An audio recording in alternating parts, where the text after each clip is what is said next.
Muy bien, vamos a empezar. Hoy nos corresponde leer en conjunto la sexta y séptima porción del libro de Levítico, las cuales se llaman Aharei Mot Kedoshim. La primera se traduce como después de la muerte de, y la segunda como santos. ¿Sí? La primera está ubicada desde el Levítico 14 hasta el 15 y la segunda llega hasta el capítulo 20. ¿Sí? Estamos en la cuenta del Homer, como bien dijimos, es el día 21, faltan 29, ya nos acercamos a la mitad. Y hoy es 24 de abril en nuestro calendario grecorromano, y es 12 de Sib, el calendario hebreo del 5781. Versículo de siempre para iniciar el estudio está ubicado en Isaías 65, versículo 17 al 19. Dice lo siguiente. Porque aquí que yo crearé nuevos cielos y nueva tierra, y de lo primero no habrá memoria, ni más vendrá el pensamiento. Mas se gozarán y se alegrarán para siempre en las cosas que yo he creado, porque aquí que yo traigo a Jerusalén alegría y a su pueblo gozo.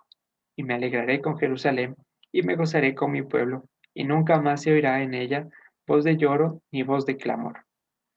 La promesa al futuro, un futuro no muy lejano, o eso esperamos. De todas maneras será en el tiempo adecuado. Bien, que vimos la semana anterior. Nos enfocábamos en que Sarahat no se traduce literalmente como lepra, sino más bien a un conjunto de manifestaciones que reflejan una condición espiritual incorrecta y que por supuesto se estaba manteniendo oculta. Entonces Dios a través de ese toque en la salud la pone de manifiesto para que sea inmediatamente tratada, que sería lo más eh, prudente y adecuado. Sin embargo, veíamos y como el Señor Yeshua decía que muchos fueron los que tenían esta plaga en Israel y sin embargo solo a Naamán, el sirio, le curó. Entonces, ¿qué podíamos inferir de esto? Es que no todos los enfermos buscan ser sanados, porque es mucho más fácil acomodarnos a vivir con la viga en el ojo, es mucho más fácil encerrarnos en nuestra lógica, es más fácil pretender que no pasa nada y buscar la manera de salirnos con la nuestra. Entonces era la condición de Israel, y no solo la de Israel, sino la de todo el mundo, y por supuesto en la cual nos incluíamos antes como personas que estaban llenos de llagas, sangrando, y que pues de alguna u otra manera estábamos acomodadas a vivir así. Y en eso llega el Señor y nos purifica, y hablábamos que la purificación es el hecho de que volvamos a estar compatibles con Él, de que restauremos la relación con Él directa. Entonces, esta restauración, esta purificación, de acuerdo a la experiencia del apóstol Pablo, la dividíamos en tres aristas que no pueden ser separadas. Ver al justo, oír su palabra y conocer su voluntad. Las tres tienen que estar eh, juntas entre sí. No puede ser solo dos o una de ellas, porque por ejemplo Job, la otra vez me olvidé de mencionarles, al final de toda su experiencia, dice, de oídas había oído de ti, pero ahora te veo con mis propios ojos. Entonces, entre comillas, solo le faltaba verle, entre comillas. Sin embargo, eso ya generó un gran retroceso en su experiencia espiritual. De modo que tenemos que clamar para que estas tres condiciones sean manifiestas en nuestra vida, ¿sí? Que nuestros sentidos no se aparten de la correcta fidelidad y que las escamas que tenemos en nuestros ojos de manera alegórica sigan cayendo de modo que podamos ver nuestros propios errores y con más razón aquellos que no son ocultos. Entonces eso estábamos viendo la anterior semana. Y ahora sí vamos a empezar. Vamos a irnos al capítulo 19, por favor. 16, perdón. Capítulo 16. El anterior año habíamos pasado muy por encima el tema de Yom Kippurim, que es el que se narra en el capítulo 16, y nos centramos más en la porción de Kedoshim. Ahora vamos a hacerlo de manera contraria. Sí, son porciones que tienen varios temas bastante interesantes.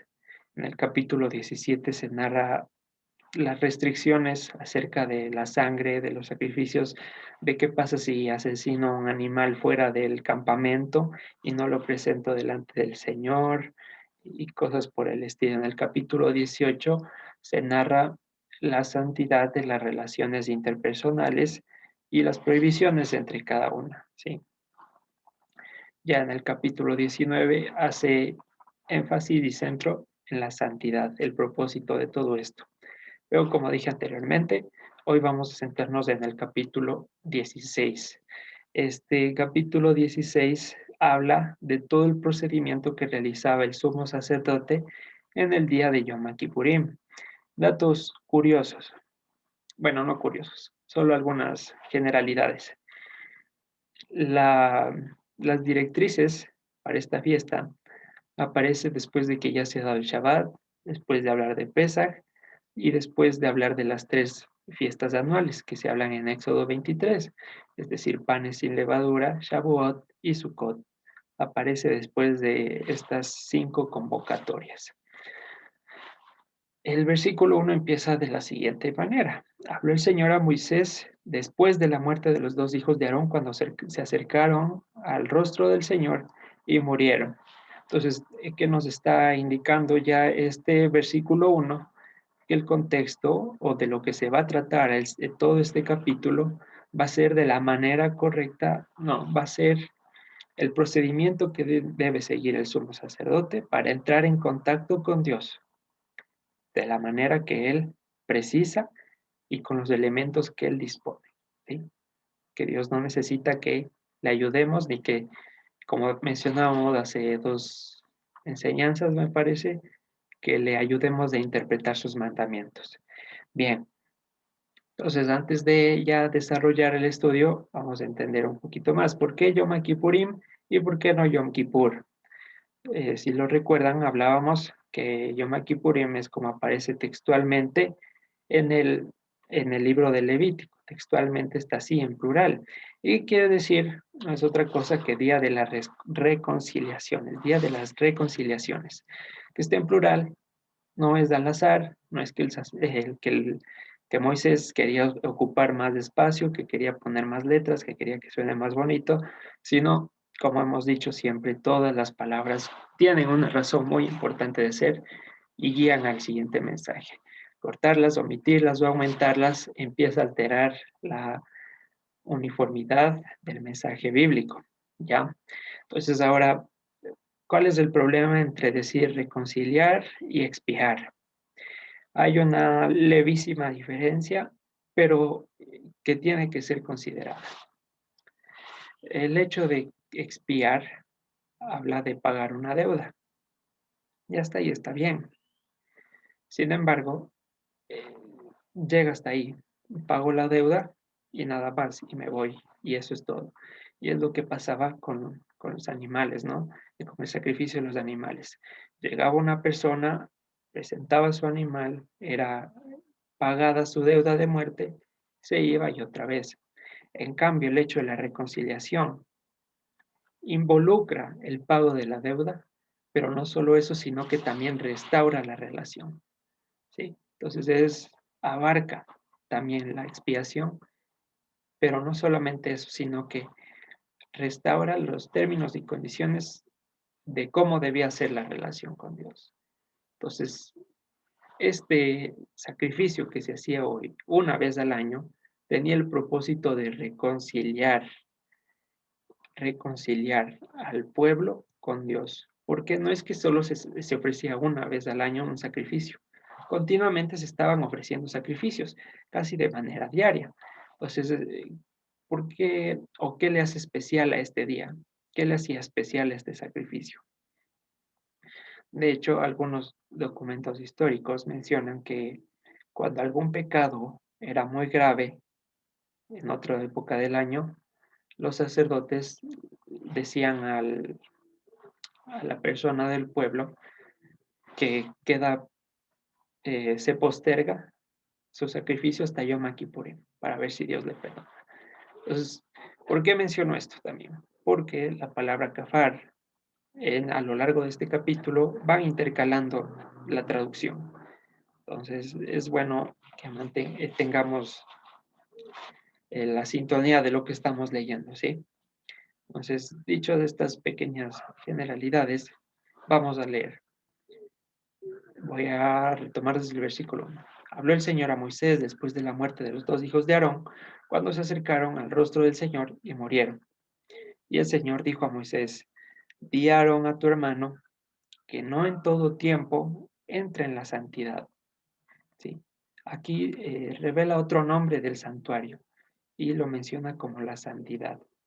Precisamente, como hemos dicho, el sustantivo para referirse a Dios, que no entre en mi presencia todo el tiempo, detrás del velo delante del propiciatorio que está sobre el arca, para que no muera, porque yo apareceré en la nube sobre el propiciatorio. Con esto va a entrar Aarón en el santuario, como un becerro por el pecado, ¿sí? Por el pecado, y un carnero para holocausto. Se vestirá la túnica santa, la túnica de Dios de lino sobre su cuerpo, y tendrá calzoncillos de lino, y se ceñirá el cinto de lino, y con la mitra de lino se cubrirá.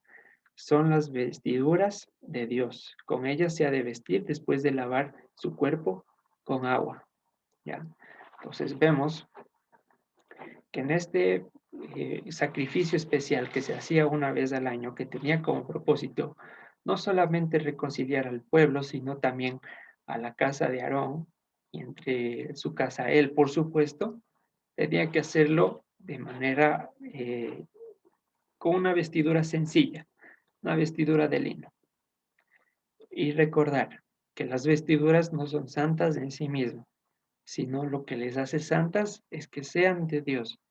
Por eso me permito hacer algunas diferencias en la lectura. Versículo 5. Y de la congregación de los hijos de Israel tomará 2 machos cabríos para el pecado y un carnero para el holocausto. Entonces, en resumen, ¿qué está pidiendo? Pues lo tenemos en pantalla. En el caso de Aarón, es un becerro para el pecado y un carnero para holocausto. En el caso de Israel, 2 machos cabríos por el pecado y un carnero para el holocausto. Esos son los requisitos para empezar con el proceso de Yom Kippurim. Ya, versículo 6. Y hará traer a Aarón el becerro del pecado que es suyo, y hará la reconciliación por sí y por su casa. Versículo 7. Después tomará los 2 machos cabríos y los presentará delante del Señor a la puerta del tabernáculo de reunión. Y echará suertes a Aarón sobre los 2 machos cabríos. Una suerte por el Señor, y otra suerte por Azazel. ¿Ya? Entonces, de estos 2 machos cabríos que eran de parte del pueblo de Israel, con las piedras que tenía el sumo sacerdote llamadas el Urim y el Tumim, se encargaba de realizar esta elección. El uno era sacrificado y ofrecido para Dios por el pecado y el otro llamado Azazel. ¿Qué significa Azazel? Literalmente la cabra que se va, ¿sí? Es bueno entenderlo porque si ustedes buscan macho cabrío en Google, básicamente salen símbolos del satanismo o cosas por el estilo, ¿no? Y no ha faltado la persona que ha dicho que Dios está de alguna manera asociándose con Satanás o que este ritual de Yom Kippurim es satánico, cosas por el estilo. Nada que ver. Igual si buscan a Azazel, saldrá cosas afines a las que he mencionado. Pero nada que esté más equivocado con la realidad, simplemente significa la cabra que se va. Literalmente es eso. ¿Sí? Y versículo 9. Hará traer a Aarón el macho cabrío sobre el cual cayere la suerte por el Señor y lo ofrecerá por pecado. Mas el macho cabrío sobre el cual cayere la suerte por Azazel, lo presentará vivo delante del Señor para hacer la reconciliación sobre él, para enviarlo a Azazel al desierto.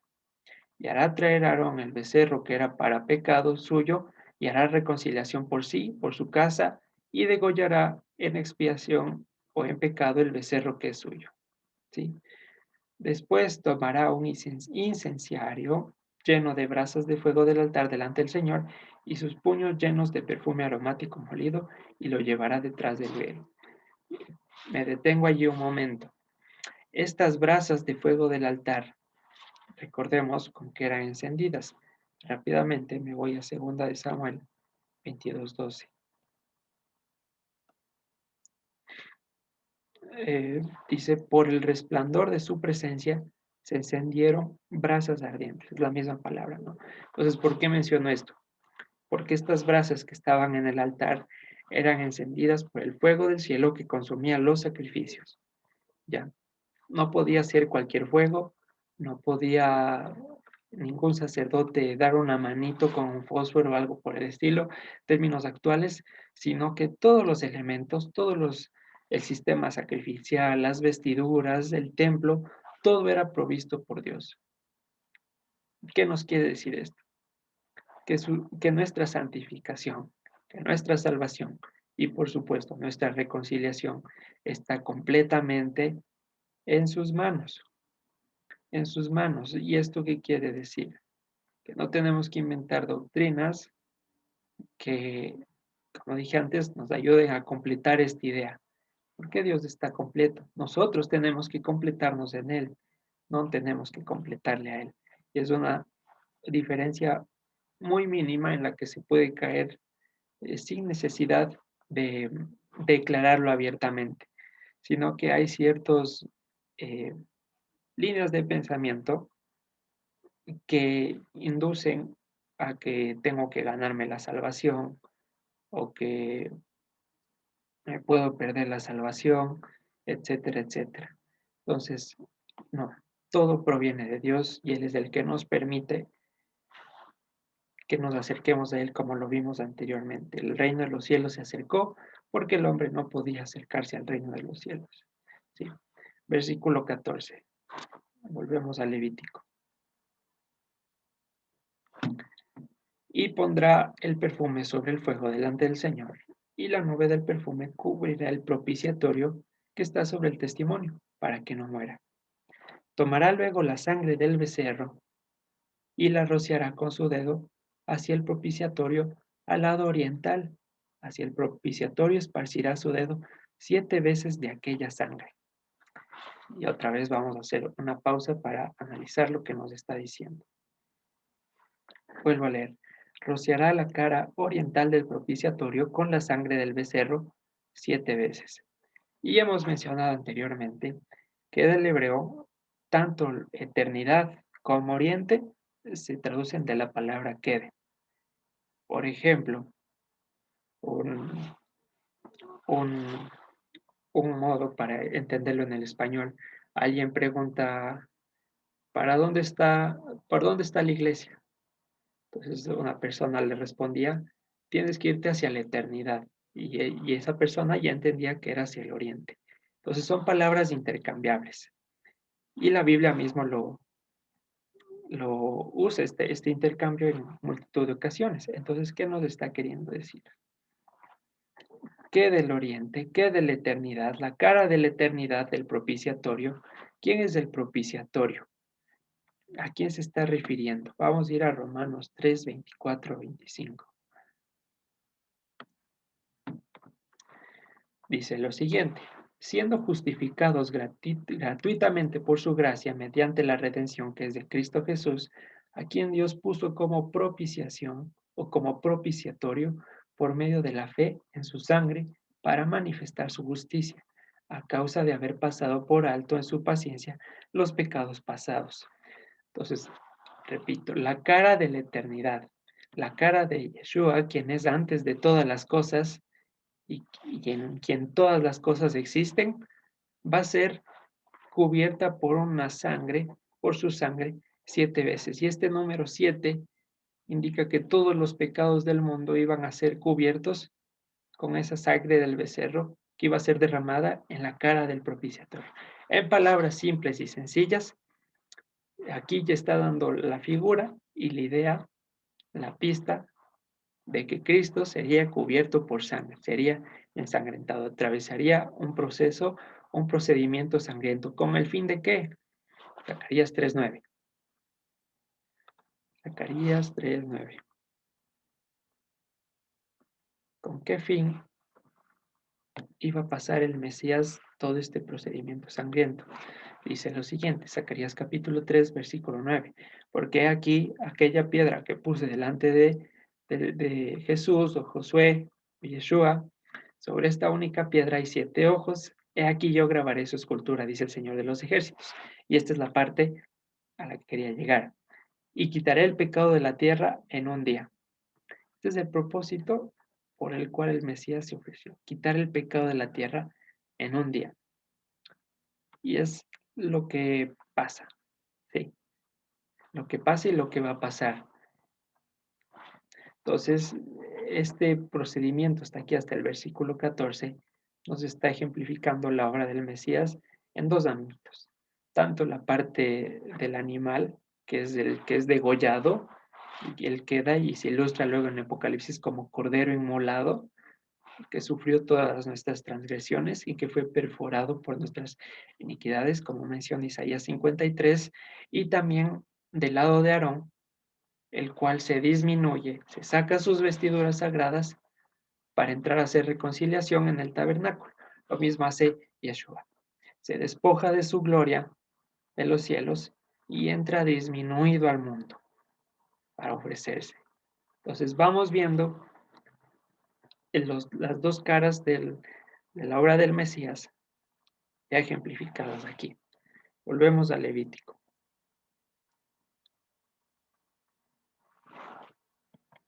Estamos en el... Vuelvo a leer el versículo 14. Tomará luego la sangre del becerro y la rociará con su dedo hacia el propiciatorio al lado oriental, hacia el rostro del propiciatorio, esparcirá con su dedo 7 veces de aquella sangre. Versículo 15. Después degollará el macho cabrío por el pecado del pueblo y llevará la sangre detrás del velo adentro y hará de la sangre como lo hizo con la sangre del becerro y esparcirá sobre el propiciatorio y delante del propiciatorio. Es decir, con aquel macho cabrío que la suerte le salió que sea para el Señor, iba a repetir el proceso que acabamos de leer. Versículo 16. Así purificará sobre el santuario, sobre la santidad. Ojo, aquí en el principio del versículo 16 no está hablando de que está haciendo una limpia del tabernáculo, no está purificando el lugar, no se trata de eso, sino que sobre la santidad de ese lugar está limpiando 3 cosas importantes de los hijos de Israel: las impurezas, las rebeliones y los pecados. ¿Por qué? Bueno, es decir, aquí está englobando todo lo que pasa a los hijos de Israel. Vemos que las impurezas no necesariamente en ciertos casos eran pecados, sino parte de procesos naturales y biológicos, tanto de la mujer o del hombre. Recordemos que las rebeliones era la suma de las iniquidades, es decir, el estado de pensamiento en el cual la persona, sabiendo que está mal, se perpetúa en el pecado y busca la manera de cómo ocultarlo para seguirlo practicando, ¿sí? Y los pecados, pues aquellas infracciones eh, que seguían sucediendo y que no dejaban de estar mal. Entonces, el propósito de este sacrificio es reconciliarnos de estas 3 cuestiones. ¿Para qué? Para que se cumplan 2 condiciones. La primera que tienen en pantalla, que sin santidad nadie verá a Dios. Y la segunda, que ningún inmundo, ningún incircunciso vuelve a entrar a Jerusalén. Entonces, en nuestra vida y por el sacrificio de Pesaj, las inmundicias y rebeliones ya han o están siendo eliminadas de nuestra vida. Ya no somos practicantes aferrados de esa naturaleza, sino que si no han sido borradas ya, estamos luchando permanentemente y alcanzando la victoria en áreas de nuestra vida que pensábamos que eran insolubles, como dijimos antes, que no tenían solución. ¿Sí? Sin embargo, hoy en día seguimos pecando de una u otra manera, seguimos pecando. Y es lo que mencionaba el apóstol Pablo. Ni yo mismo pretendo haberlo alcanzado ya. ¿Sí? Entonces no se trata de que estamos levantando una bandera de pecadores, viva, sigo pecando y no pasa nada. No, nada de eso, sino que es una realidad propia de nuestro cuerpo. Entonces, la reconciliación de este día apunta a la perfección final y definitiva que sufriremos, bueno, no sufriremos, que atravesará nuestro cuerpo a fin de que Él sea nuestro Dios y nosotros seamos su pueblo en todo el sentido de la palabra, literalmente, literalmente. Y ahora no es que no lo seamos, pero se está completando una obra. ¿Y esto a dónde nos lleva? A que Dios no le basta el estatus actual. No quiere que el resto de la eternidad Él esté mediando por nosotros. No porque no pueda hacerlo, pero ese no es su objetivo. Su objetivo es habitar cara a cara con nosotros, como fue al principio de los principios. Es decir, en otras palabras, la reconciliación total con Él, sin murallas, sin separaciones, sin pensamientos y que nos presentemos como obreros limpios que no tengan de nada, de nada, de nada de qué avergonzarse. ¿Y esto cuándo se va a cumplir? En su segunda venida. Entonces, ahí lo tenemos. Abramos Hebreos 9, 11, 14.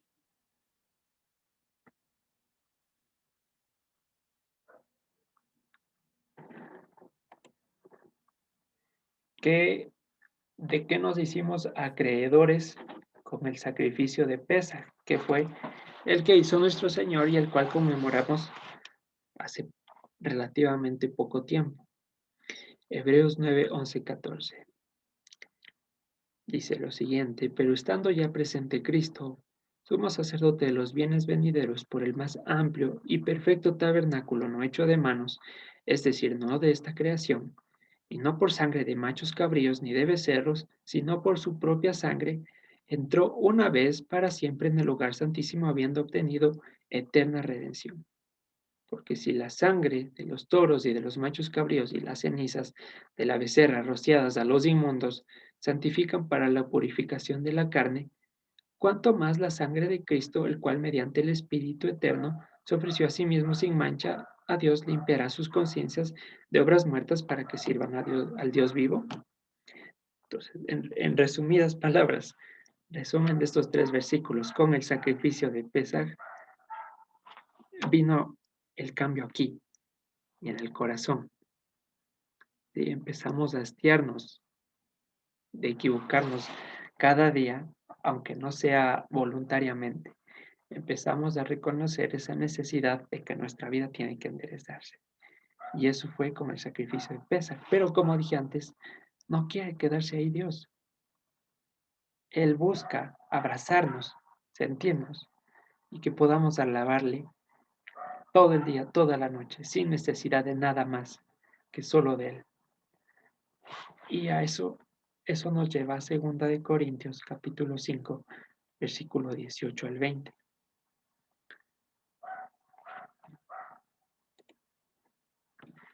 Y todo esto proviene de Dios, quien nos reconcilió consigo mismo por Cristo y nos dio el ministerio de la reconciliación. Que Dios estaba en Cristo reconciliando consigo al mundo, no tomándoles en cuenta a los hombres sus pecados, es decir, haciendo un paso por alto, Pesaj, y nos encargó a nosotros la palabra de la reconciliación. Así que somos embajadores en nombre de Cristo, como si Dios rogase por medio de nosotros, les rogamos en nombre del Mesías, reconcíliese con Dios. Y ahora, ¿cuál es nuestra misión aquí en la tierra? Después de que se nos han pasado por altos y que alto nuestros pecados y que nuestra conciencia está siendo purificada día a día, es anunciar el ministerio de la reconciliación. ¿En qué consiste el ministerio de la reconciliación? En entender que en su segunda venida el Señor ya no viene a sufrir ni a sacrificarse por nadie, sino a levantar su justicia entre todos los pueblos de la tierra.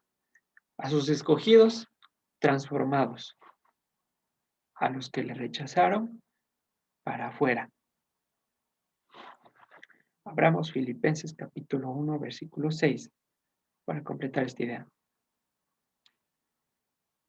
Estando persuadido de esto, que el que comenzó en ustedes la buena obra, es decir, Pesaj, la perfeccionará hasta el día de Jesucristo, es decir, Yom Kippurim, la reconciliación total.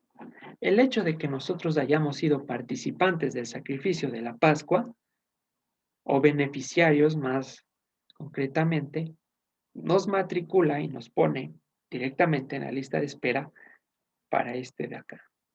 ¿Qué quiere decir? ¿Que Dios va a venir a sacrificarse de nuevo? No, en ninguna manera. ¿Sí? Entonces, encontré una frase muy interesante que refleja nuestra realidad hoy en día. Una cosa es que el pecado vive en nosotros como parte natural y biológica. Y otra cosa es vivir en pecado. Ahí tienen el autor, John Murray. Con el sacrificio de Pesach, la segunda condición debería haber quedado totalmente eliminada. No debería ser concebida en nuestras vidas, ¿sí? Y eso es lo que ya se eliminó, por eso lo puse en rojo. Sin embargo, la parte amarilla es la que falta por eh, suprimirse, por desaparecer de nuestra realidad. Por eso en 1 Corintios, capítulo 15, nos dice que el postrer enemigo a vencer será la misma muerte. ¿Ya? Entonces, hasta que los pensamientos de Dios sean por completo los que circulen por nuestras venas, no podremos verle cara a cara tal como Él es. ¿Sí? Volvamos a Levítico, capítulo 16.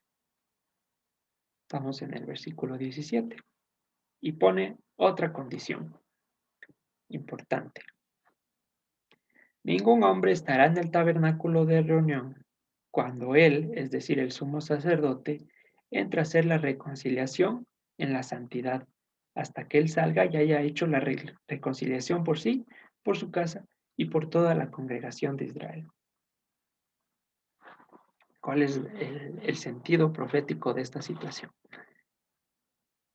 La idea general es que ningún hombre esté aparte del sumo sacerdote cuando se esté ejerciendo la reconciliación.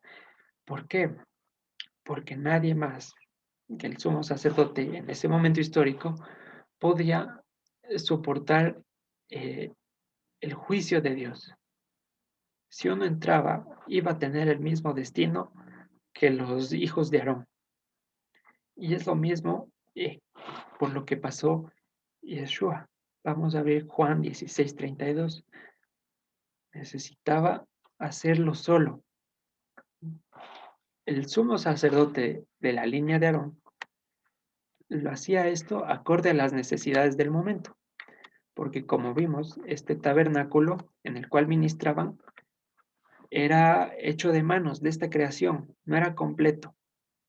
¿Sí? Cuanto más el tabernáculo de los cielos, en el cual entró Cristo, como menciona Hebreos. Entonces, con ese preámbulo, leamos Juan 16:32.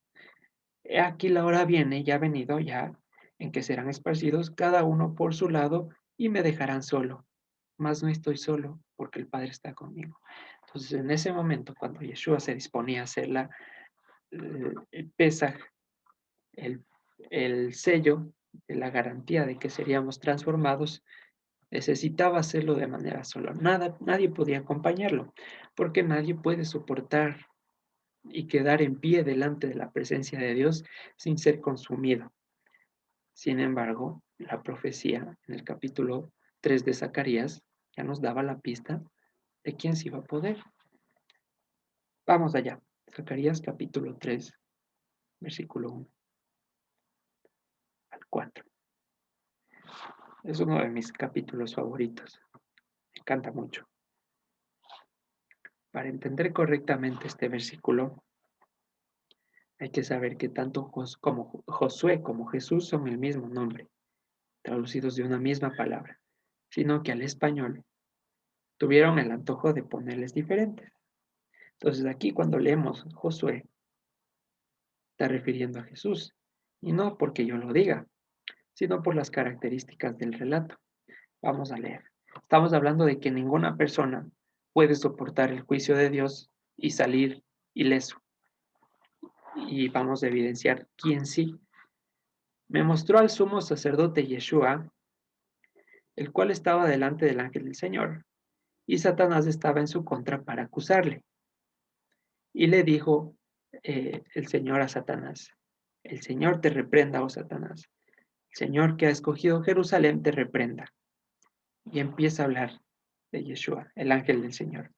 ¿No es este un carbón arrebatado del incendio? Y Yeshua estaba vestido de vestiduras viles y estaba delante del ángel. ¿Por qué es un carbón arrebatado del incendio? Porque estaba allí en ese momento cargando con todos nuestros pecados, con todas nuestras inmundicias. Tal cual el sumo sacerdote se presentaba con sus vestiduras simples, por allí un poco manchadas de sangre, del producto de degollar al animal, producto de esparcir la sangre, y esas vestiduras de lino empezaban a ensuciarse y empezaban a tener señales de que se había producido una muerte. Y es el mismo estado el que se presentó nuestro Señor cuando se mantuvo el pecado de la humanidad en sí, como narra Isaías 53. Y Yeshua estaba vestido de vestiduras viles y estaba delante del ángel. Y habló el ángel y mandó a los que estaban delante de él, diciendo, quítenle esas vestiduras viles. Y a él le dijo, mira que he quitado de ti tu pecado. No es que Yeshua estaba pecando, sino es lo que estaba cargando. Y te he hecho vestir de ropas de gala. Sí, ropas de gala. Recuperó, no recuperó. Volvió a tomar su gloria después de ofrecerse a sí mismo como sacrificio. Y vamos a conectar a Lucas 24, capítulo 40, versículo 44 al 47, que es otro de mis favoritos. Mientras los apóstoles estaban lamentándose la muerte del Señor y diciendo qué pena, yo pensaba que él sí era el Mesías, ojalá hubiera vivido un poco más.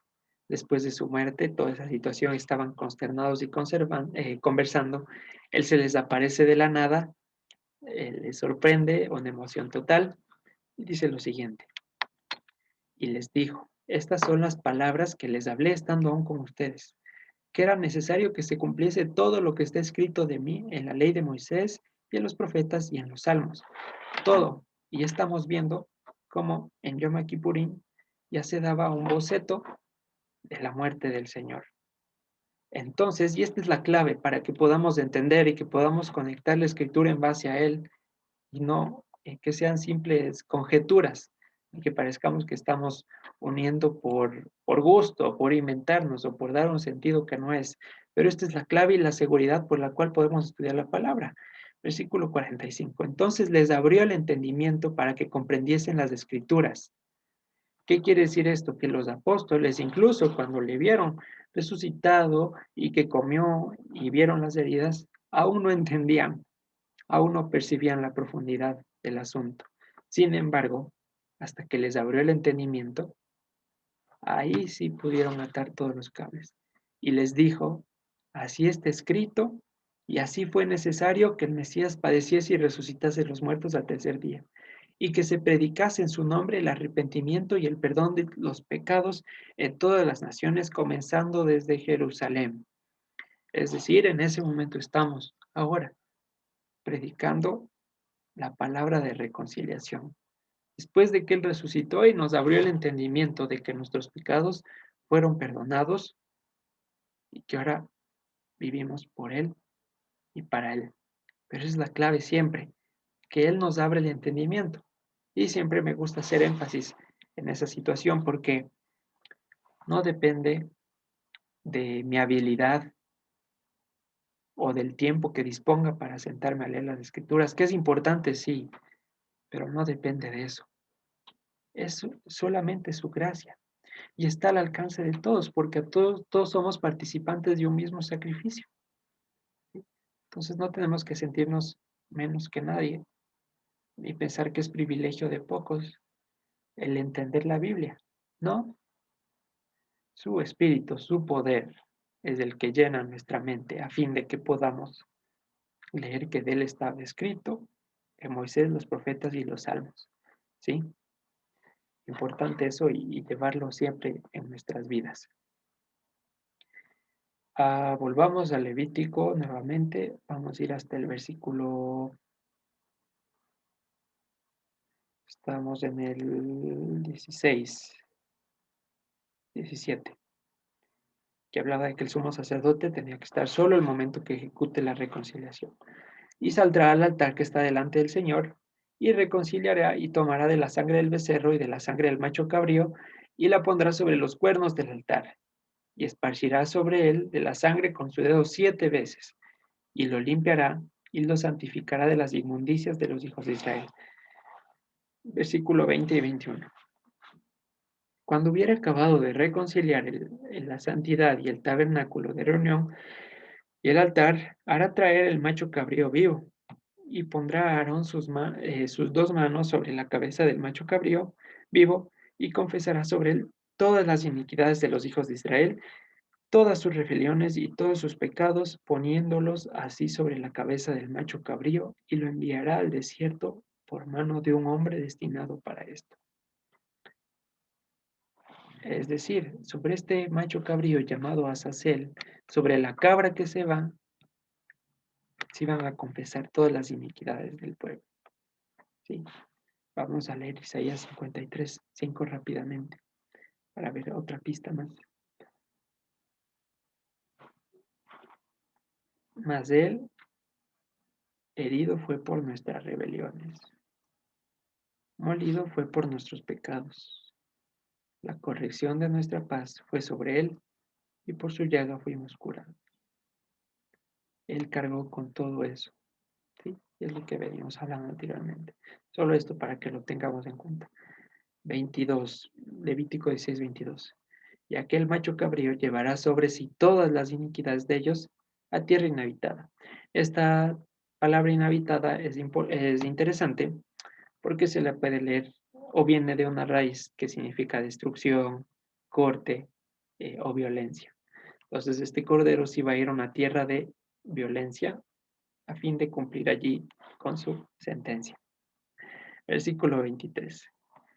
Después vendrá Aarón al tabernáculo de reunión y se quitará las vestiduras de lino que había vestido para entrar en el santuario y las pondrá allí.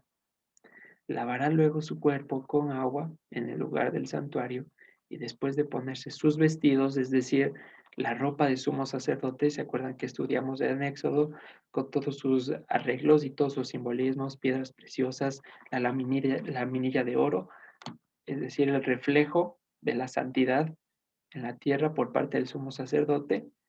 Saldrá y hará el holocausto y el holocausto del pueblo, y hará la reconciliación por sí y por el pueblo. Entonces, ¿qué es importante aquí? Que vestido de gloria hace el holocausto. Y esta porción se narra en el Evangelio cuando Pedro entra al sepulcro y ve que las vestiduras de lino estaban allí dobladas. Y en el Facebook me encontré un comentario respecto a el hecho de que estén dobladas, porque no estaban simplemente regadas. Mencionaba que la costumbre de los maestros de la antigüedad, hebreos por supuesto, era dejar doblado su manto una vez que su enseñanza fue acabada o que su obra había sido completa. ¿Sí? Entonces, sin decir que esa fue la razón por la que estaba doblada, es una posibilidad bastante interesante y que no deja de ser especial. Como dijimos antes, ningún detalle es puesto al azar, sino que tiene su significado. Entonces, este holocausto, el sumo sacerdote ejercía vestido de gloria, ¿ya? La reconciliación final, el sello de la reconciliación, la parte final.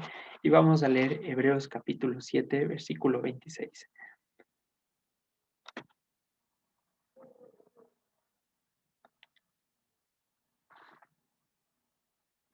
Dice lo siguiente: porque tal sumo sacerdote nos convenía, santo, inocente, sin mancha, apartado de los pecadores y hecho más sublime que los cielos, que no tiene necesidad cada día, como aquellos sumos sacerdotes, de ofrecer primero sacrificios por sus propios pecados y luego por los del pueblo, porque esto lo hizo una vez para siempre, ofreciéndose a sí mismo.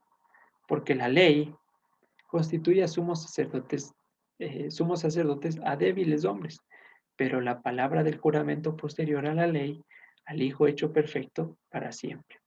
Ahora bien, el punto principal de lo que venimos diciendo es que tenemos tal sumo sacerdote, el cual se sentó a la diestra del trono de la majestad en los cielos. Y allí está nuestro Señor esperando hasta que sus enemigos sean puestos por estrado de sus pies. ¿A dónde vamos? Avancemos hasta el capítulo 9, versículo 28. Completa la idea. Así también Cristo fue ofrecido una sola vez para llevar los pecados de muchos, y esta es la parte que esperamos y la escatológica que se relaciona con Yom Kippurim, y aparecerá por segunda vez sin relación con el pecado para salvar a los que le esperan. El sello de la reconciliación y la transformación final de nuestros cuerpos. Nuestra vida está escondida en Él, y cuando Cristo nuestra vida se manifieste, entonces le podremos ver, porque seremos como Él es. Primera de Juan. ¿Ya? Volvamos a Levítico. Versículo 25. Y quemará en el altar la grosura del sacrificio por el pecado. El que hubiere llevado el macho cabrío a Sacel, lavará sus vestidos, lavará también con agua su cuerpo y después entrará en el campamento. Y sacarán fuera del campamento el becerro y el macho cabrío inmolados por el pecado, cuya sangre fue llevada al santuario para hacer reconciliación, y quemarán en el fuego su piel, su carne, su estiércol. El que los quemare lavará sus vestidos, lavará también su cuerpo con agua y después podrá entrar en el campamento. Y esto tendrán por estatuto perpetuo. En el mes séptimo, a los 10 días del mes, afligirán sus gargantas y ninguna obra, humillarán sus gargantas, perdón, ninguna obra harán, ni el natural ni el extranjero que mora entre ustedes. Ahora, hablábamos que cuando la escritura menciona o se refiere a alguna ordenanza como estatuto perpetuo, adquiere otra dimensión en el tiempo y le da un significado profético. Aquí en el versículo 29 nos está diciendo que humillar nuestras gargantas y que es algo que le correspondía tanto al que vive en Israel y como al extranjero que busca conseguir la nacionalidad, vamos a decirlo así en términos terrenales, conseguir la nacionalidad de los cielos. Es decir, aquella persona que no era del pueblo, pero Dios le había llamado y empezaba a adoptar los mandamientos como parte de vida. Ya, a estas dos personas les correspondía humillar sus gargantas siempre en este décimo día del mes séptimo. Sin embargo, en ningún lado dice tácitamente que hay que ayunar, ¿sí? Entonces, para una persona humillar la garganta podría ser, eh, no sé, pasar orando todo el día. Para otro, humillar su garganta o humillar su vida podría ser escuchar adoraciones y así cada uno podría ir interpretando qué es esto de humillar mi garganta. Porque, repito, la idea de ayunar no sale específicamente. Y esto sí me hicieron una vez la pregunta de que por qué tenemos que ayunar si no dice en ningún lado, no dice específicamente que por qué, de dónde sale esa costumbre. Entonces, no es costumbre, sino que este conjunto de palabras, humillar la garganta, se entiende de la siguiente manera en el Salmo 35, versículo 13. Salmo 35, versículo 13. Dice, pero yo, cuando ellos enfermaron, me vestí de cilicio. Humillé con ayuno mi garganta y mi oración se volvía a mi seno. Por un lado, Esdras 8:21. Y publiqué ayuno allí junto al río Ahava para humillarnos delante del Señor, para solicitar el camino derecho para nosotros, para nuestros niños y para todos nuestros bienes. Entonces, de aquí, bueno, básicamente estos dos versículos es suficiente para entender que el término humillar las gargantas involucra la idea del ayuno. Ahora, ¿para qué se ayuna en este día? No es una huelga de hambre que se hace, no es para buscar el perdón de Dios, ni ninguna idea similar, porque el perdón ya lo obtuvimos. En Colosenses 2:13 dice que Él ya nos perdonó de todos nuestros pecados, ¿ya? Entonces, repito, la idea no es tanto que este sea el día del perdón, porque ya fuimos transformados. ¿Para qué ayunamos hoy? Y en sí, ¿para qué es el ayuno? No es para conseguir lo que yo quiero, no es para doblarle el brazo a Dios, no es para hacer algún mérito con el cual puedo alegar que me merezco algo. No. En este día se ayuna y por esto tiene la dimensión de estatuto perpetuo, porque es una idea que nos hacemos de cómo será nuestro cuerpo cuando seamos transformados. ¿Y cómo va a ser nuestro cuerpo cuando seamos transformados? Isaías 49, versículos 10 al 13.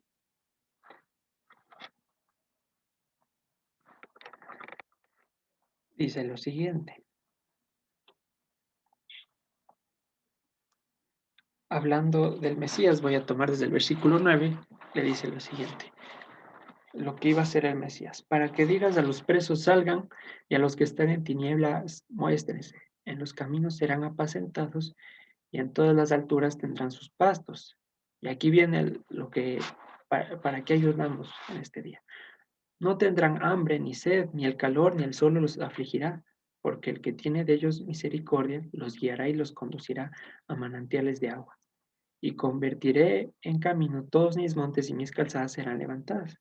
He aquí estos vendrán de lejos, y he aquí estos del norte y del occidente, y estos de tierra de Sinim, canten alabanzas los cielos y alegrense tierra, y prorrumpan en alabanzas, oh montes, porque el Señor ha consolado su pueblo, y de sus pobres tendrá misericordia. Ya se acordarán que hace tiempo hablábamos de que era la consolación. No era el hecho de decir, pobrecito, ya pasó, está bien todo. Es el hecho de volver al estado original, al estado primero, a cómo eran las cosas antes.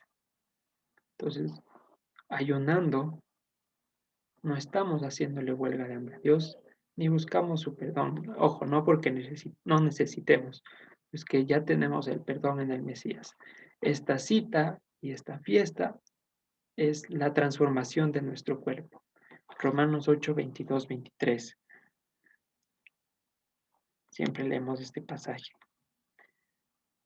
Porque sabemos que toda la creación gime a una y aún está con dolores de parto hasta ahora. Y no solo ella, sino que también nosotros mismos que tenemos las primicias del Espíritu.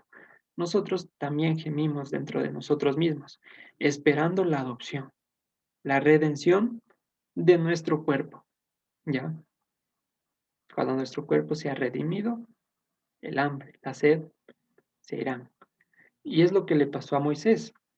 Moisés pasó 40 días y 40 noches, como ya sabemos, en un monte Sinaí, hablando con Dios cara a cara, frente a frente.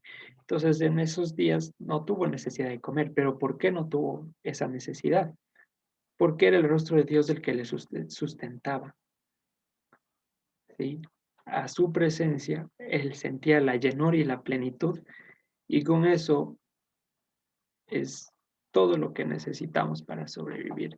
Y se cumplirá la palabra literalmente, que no solo de pan vive el hombre, sino de toda palabra que sale de la boca de Dios. Volvamos al Levítico, ya para ir terminando. 16, versículo 30. Porque en este día se hará reconciliación por ustedes, y serán limpios de todos sus pecados delante del Señor. En este día es la promesa, serán limpios al futuro de todos sus pecados para siempre. Se acabará el pecado en nuestros cuerpos en este día. Día de reposo es para ustedes, afligirán sus gargantas del estatuto perpetuo. Hará la reconciliación el sacerdote que fuera ungido y llenado para ser sacerdote en lugar de su padre, y vestirá las vestiduras de lino, las vestiduras sagradas, y hará la reconciliación por el santuario de la santidad, el tabernáculo de reunión. También hará reconciliación por el altar, por los sacerdotes, por todo el pueblo de la congregación, y esto tendrán como estatuto perpetuo para hacer reconciliación una vez al año por todos los pecados de Israel. Y Moisés lo hizo como el Señor le mandó. Ahora, ya para poner el sello de final, como hemos dicho quizá en algunas ocasiones, la selección de las porciones de la casa de Judá o de las Parashot no se unen simplemente porque quieren o porque así quisieron o porque en esta porción quisieron unir los dos capítulos, sino que sobrenaturalmente guardan una simetría eh, que solo Dios pudo incluirla. Y eso vamos a saltar en Levítico 19 hasta el versículo 2. Después de hablar de todo este procedimiento y de la promesa de que en este día seremos limpios de todos nuestros pecados, en Levítico 19, Dios 2 les dice lo siguiente: habla a la congregación, habla a toda la congregación de los hijos de Israel y diles: santos serán, porque yo, el Señor, su Dios, soy santo. Entonces, recordemos, esto más allá de ser un mandamiento, es la promesa que nos da nuestro Dios, de que queramos o no, una vez que hemos sido injertados en su pueblo, vamos a aprender a caminar derechito. Serán santos, porque yo soy santo. En otras palabras está diciendo, no lo hago por ustedes, casa de Israel, sino lo hago por amor a mi nombre, para que ya no sea blasfemado. Y esa es la razón por la que no hemos sido consumidos, para que su nombre no sea blasfemado, por amor de Él mismo. Y por ese amor tan inexplicable que tiene para con nosotros, va a poner su santidad en nuestro cuerpo a fin de que seamos como Él. Y esta santidad no implica solamente que nos apartemos del mundo, porque hay mucha gente que se aparta en las montañas y, y en la soledad vive una vida tranquila, pero no confrontada con la realidad. La santidad implica que nos distingamos del mundo mientras seguimos peregrinando en la tierra. Distinción, que marquemos la diferencia entre Egipto e Israel. ¿Cómo? Levantando sus principios, diciendo qué es limpio y qué es inmundo, como mencionaba en capítulos anteriores. ¿Sí? Y esto no proviene de nosotros, sino que es don de Dios. En 1 Corintios dirá, ¿quién es el que te distingue? ¿Qué has recibido que no sea de Dios? Y si es así, ¿por qué te glorías como que si lo hubieras alcanzado tú mismo? Entonces, no. El propósito de conocer a Dios, de estudiar su palabra, es que cada día sigamos negándonos a nosotros mismos. Que cada que vuelva una situación que nos haga retomar la vida que llevábamos antes, nos neguemos al máximo. ¿Sí? Cualquier indicio, cualquier circunstancia que nos empiece a llevar a como éramos antes, a la antigua manera de vivir, tiene que ser eliminada. Y tenemos que formar el carácter para eso, que literalmente es morir ante esa situación. Así hasta que el Señor venga y complete esta promesa. Serán santos porque yo, el Señor su Dios, soy santo. Serán. El siguiente Shabbat, si Dios permite, nos vemos en la Parashat Emor, capítulos 21 al 24. Y con eso terminamos la enseñanza de hoy. Les agradezco a los hermanos en Facebook que han permanecido atentos durante este tiempo y han estado en la transmisión. No se olviden de conectarse a los demás horarios a las 10 con el estudio del Evangelio de Juan, últimos capítulos ya. También a las 11 por la plataforma Zoom con el Instituto Bíblico, a las 3 con el Ministerio Infantil y por último a las 5 para cerrar el día de Shabbat. Gracias hermanos, que tengan un fuerte abrazo. Shabbat Shalom.